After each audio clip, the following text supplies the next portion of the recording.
ലക്ഷങ്ങൾ കൊടുത്താലും ഇവരെ കിട്ടൂല കേട്ടോ. ഇവൻ അങ്ങനത്തെ ഒരു അസറ്റാണ്, ജമ്മാണ്. അപ്പോൾ ഇന്ത്യയിൽ തന്നെ ഏറ്റവും കൂടുതൽ നല്ല ക്വാളിറ്റി പപ്പീസിനെ പ്രൊഡ്യൂസ് ചെയ്തിട്ടുള്ള ഇവന്റെ പപ്പീസൊക്കെ ഒരുപാട് വിന്നിങ്സ് വന്നിട്ടുണ്ട് അല്ലേ? ഏതൊക്കെ പപ്പീസ് വന്നിട്ടുണ്ടായിരുന്നു? ഒരു പപ്പി IGP3 ക്ലിയർ ചെയ്തിട്ടുണ്ട്. അത് എനിക്ക് ഇന്ത്യയിൽ വേറൊരു ഡോഗ് IGP3 പ്രൊഡ്യൂസ് ചെയ്തിട്ടില്ല. എന്റെ പപ്പി ചെക്ക് റിപ്പബ്ലിക്കിൽ പോയിട്ട് അവിടെ 3 months സ്റ്റേ 3 month കൊണ്ടാണ് 1, 2, 3 ലെവൽസ് ക്ലിയർ ചെയ്യുന്നത്. പിന്നെ PSA ഒക്കെ നോക്കുവാണെങ്കിൽ 2 ട്രയൽസിൽ ഹയസ്റ്റ് സ്കോറേഴ്സ് ഇവന്റെ പപ്പീസ് ആയിരുന്നു. പിന്നെ ഇന്ത്യയിലെ ഷോസ് എന്ന് പറഞ്ഞാൽ C6 അതിലും ഹയസ്റ്റ് സ്കോറേഴ്സ് പപ്പീസ് വന്നിട്ടുണ്ട്. ആർമിയിൽ പോലും വർക്ക് ചെയ്യുന്നുണ്ട് ഇവന്റെ പപ്പീസ്. അതാണ് കേട്ടോ, ഇവന്റെ പപ്പീസ് അത്യാവശ്യം നന്നായിട്ട് വർക്ക് ചെയ്യും, നല്ല ഡ്രൈവ് ഉള്ള പപ്പീസ് ആണ്. അപ്പൊ അങ്ങനെ ഇന്ത്യയിൽ തന്നെ ഇത്രയും വിന്നിങ്സ് ഉള്ള പപ്പീസ് ആരുടെയാണെന്ന് ചോദിച്ചാൽ ഇവന്റെയാണ്. അപ്പം അങ്ങനെയുള്ള ഒരു ഡോഗ്, അത്രയും നല്ല ക്വാളിറ്റി പപ്പി പ്രൊഡ്യൂസ് ചെയ്യുന്ന ഒരു ഡോഗ് എന്ന് പറഞ്ഞാൽ ചില്ലറക്കാരനല്ലല്ലോ. ആക്ച്വലി ഇവൻ ഇന്ത്യക്കാരനാണോ? അല്ല. ഇവന്റെ ഫാദർ ബെൽജിയത്തിലാണ്. ഇമ്പോർട്ട് ചെയ്ത് ചെക്ക് ചെയ്ത് ചെക്ക് റിപ്പബ്ലിക്കിൽ ഇമ്പോർട്ട് ചെയ്ത ഡോഗാണ്.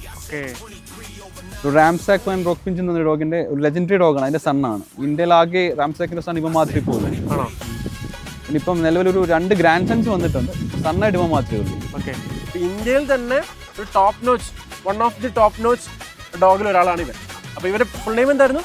എക്സ്പെർട്ട് ആകുമ്പോൾ ആണോ? പേരൊക്കെ ഫുള്ള് പുറമാ. ഞാൻ ആലോചിക്കുന്ന കാര്യം അതൊന്നും അല്ലടാ. ഇവൻ ആക്ച്വലി ബൈറ്റ് വർക്ക് ചെയ്തിട്ടുണ്ട്. ഡോഗിന് അറിയാം എവിടെ കടിക്കണം, എത്ര കടിക്കണം, എങ്ങനെ കടിക്കണം എന്നുള്ളതൊക്കെ ഡോഗ് ട്രെയിൻഡ് ആണ്. അപ്പോൾ ഡോഗിന് കൃത്യമായിട്ട് അവർ വർക്ക് ചെയ്ത് കൊടുത്തിട്ടുണ്ട്, അങ്ങനെ പ്രാക്ടീസ് ചെയ്യിപ്പിച്ചിട്ടുണ്ട്. അപ്പം ഇവന്റെ കടീനെ കുറിച്ചാണ് ഞാൻ ആലോചിക്കുന്നത്. അവന്റെ പല്ലും അവന്റെ കടീനെ കുറിച്ചാണ് ഞാൻ ആലോചിക്കുന്നത്. അപ്പോൾ ആ പല്ലൊക്കെ ഇങ്ങനെ തുടയിലേക്ക് ഇങ്ങനെ ആഴ്ന്ന് ഇറങ്ങിക്കഴിഞ്ഞാൽ എന്ത് സുഖമായിരിക്കും അല്ലേ? ദൈവമേ.